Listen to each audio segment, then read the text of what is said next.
The hallway was alive with tension, every polished tile reflecting the fluorescent lights above. Captain Julia Thornton's hands rested lightly at her sides, but inside her patience was fraying.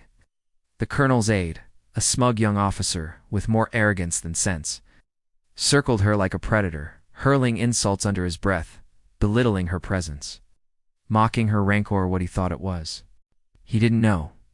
He couldn't know. Seconds later, he would learn that the woman he sought to humiliate outranked him by years, by experience, and by every measure of authority that truly mattered. Before I tell you what happened next, tell me in the comments where you're re-watching from. I love knowing who's listening. Julia's mind raced even as her face stayed calm, a mask perfected through years of discipline. The aide's voice was sharp, slicing through the quiet hum of the office. But she catalogued each word, each sneer, each twitch of his posture.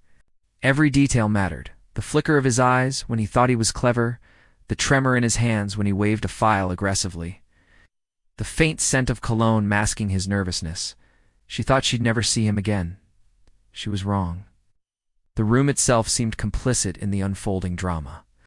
Sunlight spilled through the blinds, dust motes swirling like tiny specters around her. Paper rustled under indifferent clerks, who glanced at the unfolding tension with wide eyes, unsure whether to intervene or retreat into silence. Julia felt the weight of observation, the unspoken expectation that someone should assert dominance, set the tone, and resolve this quietly without chaos. Years of training had taught her that every interaction was a test. Control versus impulsivity, patience versus retaliation. Her hands itched, not for violence but for the authority she had earned, for the power to right the imbalance without breaking decorum. Every insult from the aide, every derisive glance was a challenge, and Julia planned to meet it on her own terms. The first crack in the aide's smug confidence came subtly.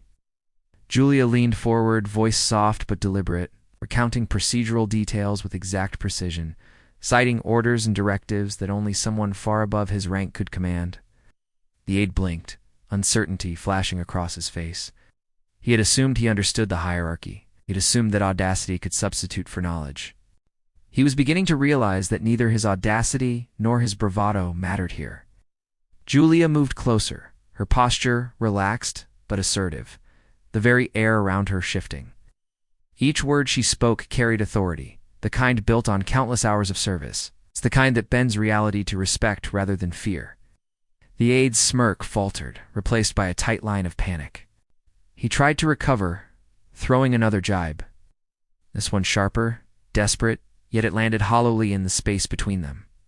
Julia didn't flinch. She catalogued, measured, and responded with precision, not with anger, but with undeniable superiority. Outside, whispers spread through the office like wildfire. Clerks leaned closer to see, soldiers passing in the hall slowed their steps, and the murmur of surprise filled every corner. Nobody had expected the turn of events. The aide, who had sought to humiliate, now felt exposed, revealed not only as naive, but as dangerously presumptuous. Julia's calm demeanor radiated control. Her authority was no longer theoretical, it was palpable, undeniable, and overwhelming. Yet amidst the rising tension, a moral reflection surfaced. Julia could have embarrassed him publicly, humiliated him in front of the office, but she paused. Was her goal dominance or justice, authority or cruelty? She chose the former, the higher path. She corrected his misunderstanding, articulated his errors with clarity, and guided him toward understanding, all while maintaining the dignity of command. Then, in a single motion that seemed almost effortless, she asserted the final correction. A subtle reference to her senior rank, unspoken yet unmistakable, shifted the room's atmosphere. Eyes widened. A few gasps, almost inaudible, confirmed the revelation. The aide froze, the weight of realization sinking in. He had challenged someone far superior, and survived only because her strength was measured, controlled, and merciful. Julia's reflection extended beyond the aide. She considered every officer who might one day misjudge rank, ability, or intent.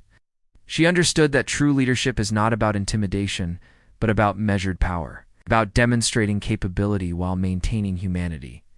The room had witnessed more than just a confrontation. They had seen a masterclass in authority, patience, and ethical judgment. As the aide slinked back to his desk, chastened and silent, the office exhaled collectively. Murmurs turned into quiet respect. Even those who had doubted her now recognized the quiet force of her presence, the weight of her experience, and the wisdom that comes with having earned authority the right way. Julia stood, allowing herself a subtle smile. The ordeal had been a test, not of strength, but of character. She had upheld the dignity of her rank, neutralized a threat to morale, and done so without sacrificing ethical principles. She left the office that day knowing she had not only defended her honor, but also subtly taught a lesson in humility, patience, and respect. Because courage doesn't vanish, it waits, and it finds its way back. And as sunlight continued to stream through the blinds, illuminating the office where whispers of awe still lingered, Julia's thoughts returned to the first moment of tension, the first sneer, the first misjudgment. She had turned what could have been humiliation into triumph, not through aggression, but through mastery of self, rank, and moral judgment. The colonel's aide had learned his lesson not through fear, but through the quiet, undeniable presence of someone who had earned far superior rank. If this story inspired you, make sure to like, subscribe, comment below. Your voice keeps whispered words alive, and every heroic story remembered.